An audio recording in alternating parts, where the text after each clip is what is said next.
ये बात सही है, क्योंकि मैं भी चाहती हूं कि जिस तरीके से हुआ था यहाँ पर जो 58 को लेकर, तब से ये मामला बहुत गर्म हो गया था प्रदेश में, जहाँ पर 58% आरक्षण को हाई कोर्ट ने उसको अवैधानिक घोषित कर दिया था। और जैसे ही वो हुआ था तो उस समय परिस्थिति ये निर्मित हो गई कि जो 32% था जनजाति वर्ग का, वो 20 में आ गया और बाकी का तो ओबीसी और इनका यथावत ही रहा। और उसको लेकर पूरा प्रदेश में एक आंदोलन शुरू हो गया जनजाति समाज का, और उन्होंने समय समय पर मुझे ज्ञापन दिया, मिले भी, और मांग की कि हमारा बहाली होना चाहिए, 20 का 32 होना चाहिए। तो इस संबंध में उन्होंने चक्का जाम, हर जिले में प्रदेश स्तर पर बड़ा असंतोष व्याप्त था। तो मैंने इस संबंध में मुख्यमंत्री जी से, मंत्रियों से भी चर्चा किया था कि इसका जल्दी से जल्दी समाधान होना चाहिए, क्योंकि जनजाति समाज में एक बहुत बड़ा आक्रोश है जब से ये आरक्षण खत्म हुआ है उनका। तो आप कुछ इस तरह की स्थितियां क्या कर रहे हैं, मैंने जानना भी चाहा, और जल्दी इसका समाधान करें।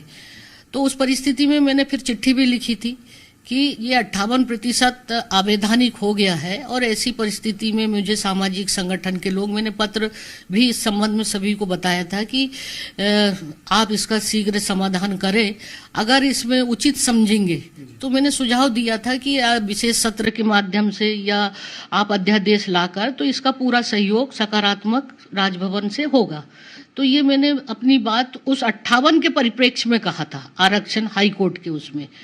तो उस समय सरकार को जो भी लगा होगा, जैसा भी परिस्थिति, तो उन्होंने उस समय फिर सत्र बुलाया। मैंने सत्र की स्वीकृति भी दी। सत्र की स्वीकृति इसके बेहाव पर दिया था कि ये आरक्षण को ही लेकर ये सत्र बुलाया जा रहा है। तो फिर मैंने उसमें प्रश्न, उसमें तो क्वेश्चन था नहीं, उन्होंने विषय लिखा नहीं था। फिर बाद में मैंने पूछा कि इस सत्र में कौन कौन से विषय को लाएंगे, तो उन्होंने कहा कि हम SC ST OBC का जो है आरक्षण बिल का संशोधन ला रहे हैं, अनुपूरक बजट, और इस तरह से 2-3 चीजें उन्होंने लिखा था कि इस पे चर्चा करेंगे। अब जिस चर्चा हुई, सत्र बुलाया उन्होंने, और सत्र बुलाने के बाद मेरे पास विधेयक लेकर आए। तो उस समय मेरे लीगल ओपिनियन, जो हम जनरली क्या होता है कि जब भी कोई विधेयक पास होता है तो सचिवालय के थ्रू ही मेरे पास आता है, अंडर सेक्रेटरी इनकी टीप होकर और विधिक अभिमत के साथ। तो उस समय वो नहीं थे, तो मैंने कहा कि जैसे ही होगा मैं शीघ्र करूंगी इसका, मेरा लीगल ओपिनियन लेकर मैं इनका। और उसके बाद वो छुट्टी पे थे, 2-3 तारीख को, शायद 5 तारीख को आए वो।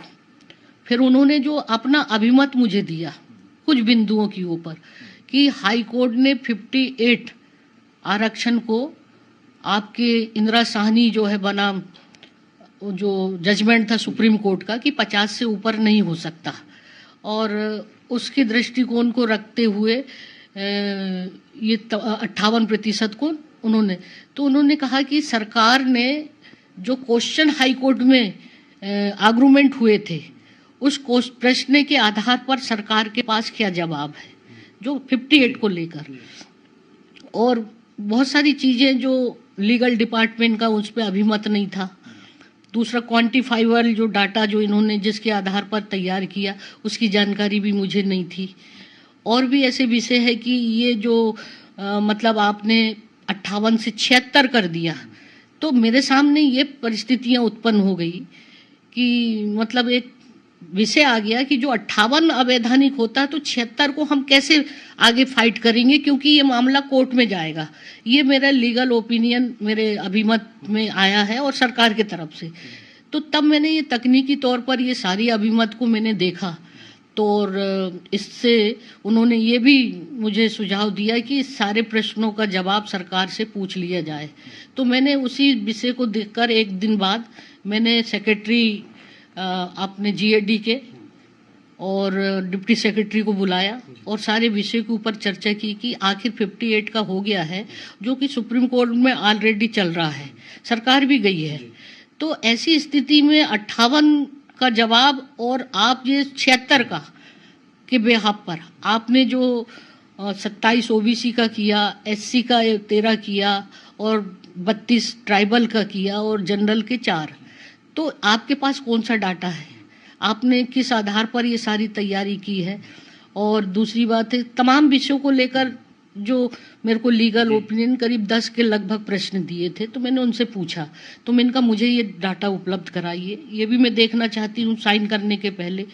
तो उन्होंने कहा कि ये गोपनीय हमारे पास रहता है, हम आपको मैं व्यक्तिगत तौर पे नहीं दे सकता, शासन से इसको अनुमति होगी तो आपके पास हम भिजवाएंगे। तो अभी तक मुझे ये वो क्वांटिफाइबल जो डाटा जो आयोग बना था उसकी मेरे पास रिपोर्ट नहीं आई है। जब 58 का अवैधानिक होता है और 76 का, तो ये मान के चलो मैं आज साइन कर दूं और कल अगर कोई कोर्ट में चला गया, स्टे ले आया, तो जो बच्चे भविष्य जिनका इससे जुड़ा हुआ है, विभिन्न श्रेणियों में अधिकारियों वो पद्म में 1 से लेकर 4 तक की नौकरियों में इनकी रोस्टर की क्या तैयारी है, ये सारा जानना तो मेरा काम है।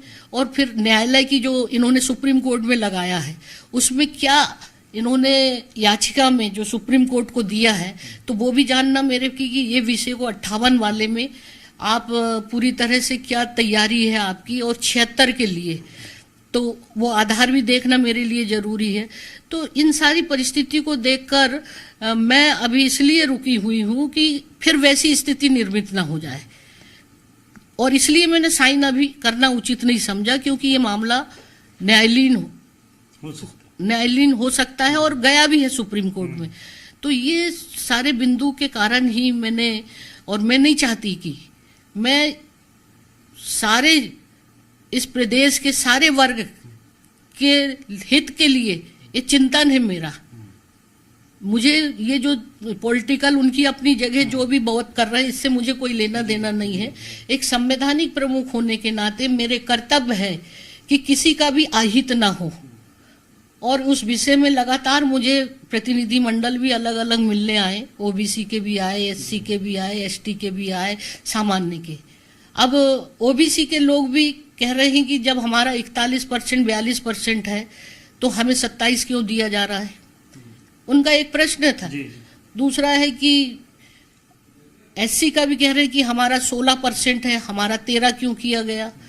एसटी बोल रहे हैं कि हमारी मात्रात्मक त्रुटि के कारण हमारी बहुत सारी जनसंख्या जो आदिवासी में नहीं मानी गई है, अब उसको 12 जनजातियों को उन्होंने मात्रा सुधार दिया है, तो क्या उसकी जनसंख्या का आकलन करके ये डाटा तैयार किया गया। तो ये सारे प्रश्न, और अदर आर्थिक रूप से कमजोर, उन्होंने भी ये कहा कि ये हमारा 10% है तो 4% क्यों। तो ये प्रश्न उठ रहे हैं, तो मैं सबकी समीक्षा भी कर रही हूँ, और इस बारे में पूरा जब तक मुझे ये जो डाटा आ जाए, क्वांटिफाइबल डाटा, और साथ में इसका आधार क्या है, क्योंकि कोर्ट ने सबसे बड़ी चीज एक प्रश्न पूछा कि 50 से ऊपर अगर करना ही है तो इसको असाधारण परिस्थिति को आपको बताना पड़ेगा। ये बात बिल्कुल सही है। मैंने उस परिप्रेक्ष्य में कहा था जो 58% को अवैधानिक घोषित कर दिया, जहां उनका 32 से 20 हो गया, को फिर से बहाल करने के लिए, ना कि मैंने किसी को घटाना या बढ़ाने की बात नहीं कही। और फिर जब वो अवैधानिक हो जाता है तो 76 में फिर वही 27 वाला फिर वैसे ही रुक जाएगा, 13 वाला रुक जाएगा और 32 वाला भी रुक जाएगा। और मैं चाहती हूँ कि सबका हित हो, चाहे ओबीसी हो, एससी हो, एसटी हो, अदर हो, सबका, क्योंकि ये सब रुक जाएगा। उनको ऐसा लग रहा है कि मैं साइन कर दूंगी तो हमारी सारी चीजें फिर विधिवत, फिर वो स्थिति होगी 4 दिन 10 दिन बाद, तो क्या होगा।